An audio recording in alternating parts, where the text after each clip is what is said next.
पूज्य महाराज जी ने कहा कि हमारे बोलने से पहले निरहुआ कुछ 2 लाइन गा दो।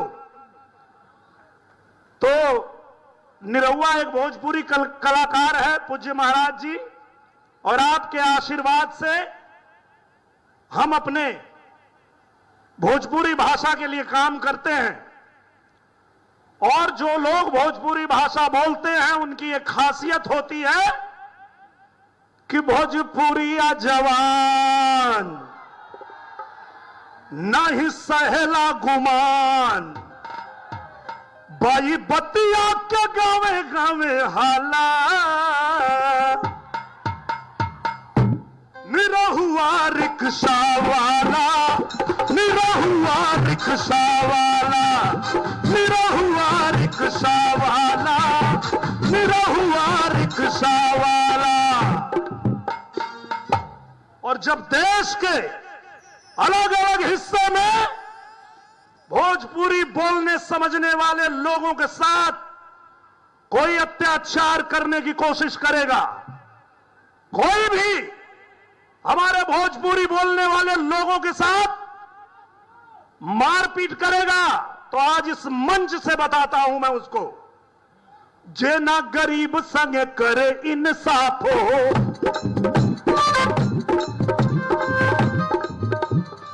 ए भैया रही ले हम करे खिलाफ हो। आपको पता है आजमगढ़ में मुझे चुनाव लड़ने की जरूरत क्यों पड़ी? क्योंकि यही परिवारवादी वाले लोग जो आजमगढ़ में आकर के और यहां नौटंकी करते हैं कि हम यहां पीडीए बना रहे हैं। पीडीए का फुल फॉर्म मालूम है आप लोगों को? पारिवारिक डकैत अलायंस। ये परिवारवादी लोग जो पूर्वांचल को हमेशा नेग्लेक्ट किए, पूर्वांचल के लिए कभी कुछ किया नहीं, आज पूज्य योगी आदित्यनाथ महाराज जी के शासनकाल में पूरा उत्तर प्रदेश तो उत्तम प्रदेश बन ही रहा है। मेरा उत्तर प्रदेश नंबर 1 राज्य तो बन ही रहा है, साथ में मेरा आजमगढ़ भी चमक रहा है,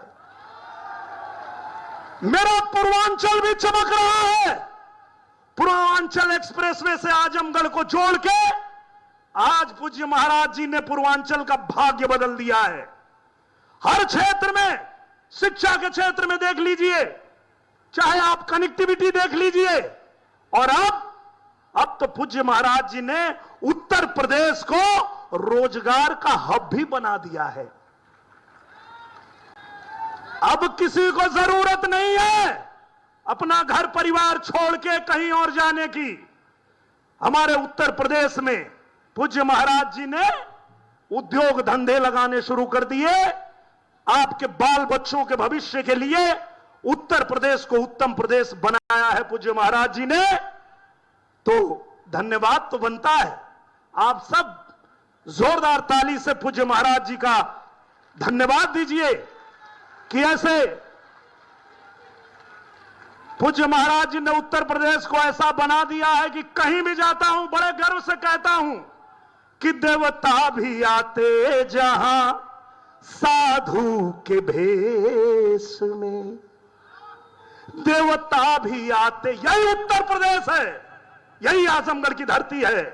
देवता भी आते जहां साधु के भेष में, आप भी पधारो कभी उत्तर प्रदेश में, आप भी तो आओ मेरे उत्तर प्रदेश में। क्यों? अवध में राम जन्मे, मथुरा में कान्हा, जहां जन्मी सीता मैया, धाम जहां जन्मी राधा मैया, धाम बरसाना। गए ना आप लोग मथुरा, अयोध्या, काशी?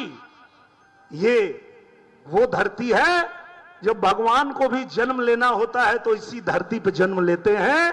यही उत्तर प्रदेश है जिस उत्तर प्रदेश को पूज्य महाराज जी ने सबके लिए चमकाया है, सबके लिए बनाया है, और सबका स्वागत अभिनंदन करने के लिए हम लोग तत्पर रहते हैं। तो इसीलिए मैं अब ज्यादा कुछ नहीं कहते हुए, पूज्य महाराज जी का आदेश था, 2 लाइन मैंने गा दिया और अब पूज्य महाराज जी को हम लोग सुनेंगे। और आज जो उपलक्ष्य है, आज आजमगढ़ की धरती पे जैसे ही पूज्य महाराज जी के शुभ हाथों से एक पेड़ लगाया जाएगा, आजमगढ़ में पेड़ की संख्या जो वृक्षारोपण हो रहा है वो 60 लाख हो जाएगी। एक जोरदार ताली होनी चाहिए इस अभियान के लिए, क्योंकि भविष्य को भी संवारना है, अपने प्रकृति को भी संवारना है, संभालना है। तो इसके लिए पूज्य महाराज जी, पूज्य हमारे प्रधानमंत्री जी के इस अभियान को जिस तरह से आगे बढ़ा रहे हैं, इसमें आप लोगों का भी योगदान मिल रहा है। इसके लिए आप लोगों को भी नमन है, प्रणाम है। अब इन्हीं बातों के साथ मैं अपने वाणी को देता हूं विराम। बोलिए मेरे साथ एक बार, जय जय श्री राम, जय जय श्री राम। बहुत बहुत धन्यवाद। धन्यवाद माननीय। और मैं बहुत ही आदर के साथ माननीय मुख्यमंत्री महोदय से अनुरोध करूंगी कि अपने मार्गदर्शन और आशीर्वाद से हम सबको, माननीय प्रभारी मंत्री श्री अनिल राजभर जी भी अपनी बात कहेंगे और उसके बाद माननीय मुख्यमंत्री महोदय का उद्बोधन।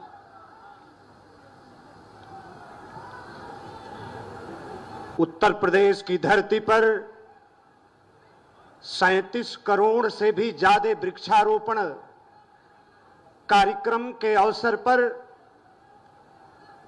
हम सब लोगों के बीच में उपस्थित उत्तर प्रदेश को सर्वोत्तम प्रदेश बनाने वाले, उत्तर प्रदेश में कानून का राज स्थापित करके कानून का डंका बजाने वाले, उत्तर प्रदेश में रहने वाले करोड़ों गरीबों, मजदूरों, बेसहारों, बेबस लाचार लोगों की आशा और उम्मीद, उत्तर प्रदेश के यशस्वी मुख्यमंत्री पूज्य महाराज जी का मैं मंच पर अभिनंदन करता हूं, मैं स्वागत करना चाहता हूं।